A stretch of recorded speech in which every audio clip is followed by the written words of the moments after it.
The NCW in a statement has said that the site where the deceased was allegedly raped and murdered is undergoing sudden renovations, potentially leading to tampering of evidence. The commission said it's deeply concerned by the gravity of the situation. The committee also found that no security guards were present during the incident and there was insufficient security coverage for on-call duty interns, doctors and nurses as well during night shifts.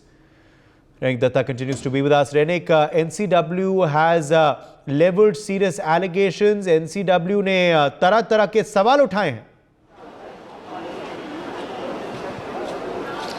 एकदम देखिए, पहला दिन से RG Kar medical college का ये incident को लेकर जो सवाल डॉक्टर्स की तरफ से उठाया जा रहा था कि जिस टाइम में ये घटना घटा था उसी टाइम में ये संजय राय किस तरीके से अंदर पहुंचे, 4 तला में किस तरीके से पहुंचे और सेमिनार हॉल में वो किस तरीके से जाने का परमिशन मिले उनको, इस तरीके का जो सवाल डॉक्टर्स की तरफ से उठाया जा रहा था उसमें एक सिक्योरिटी लैप्सेस का बात भी सामने आ रहा था। और NCW का टीम जब कोलकाता में RG Kar medical college and hospital visit किए, उनकी तरफ से 2 जगह में विजिट किया गया था। पहला तो ये जो सेमिनार हॉल जिस फ्लोर में है वो उस जगह में विजिट किए, आरजी कौर मेडिकल कॉलेज का जो इमरजेंसी बिल्डिंग है वो बिल्डिंग को विजिट किए। उसके बाद ही जो प्रिंसिपल है, प्रिंसिपल के साथ भी बातचीत किया NCW के जो मेंबर्स। उसके बाद NCW का ये जो रिपोर्ट में साफ है कि जिस तरीके का डिमांड, जिस तरीके का बात डॉक्टर्स की तरफ से, प्रोटेस्टिंग डॉक्टर्स की तरफ से कहा जा रहा था कि जो सिक्योरिटी सही तरीके से नहीं था। आरजी कौर मेडिकल कॉलेज का बहुत सारे जगह में सिक्योरिटी नहीं रहता है और सिक्योरिटी ना रहने की वजह से इस तरीके का हादसा घटा। ये बयान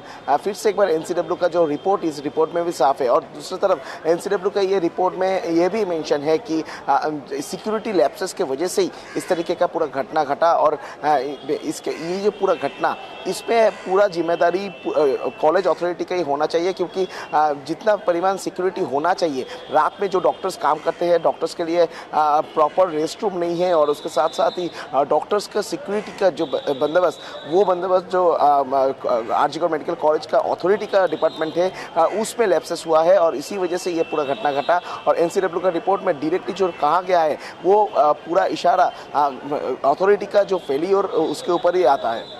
For more such videos, subscribe to the NewsX YouTube channel, hit the bell icon.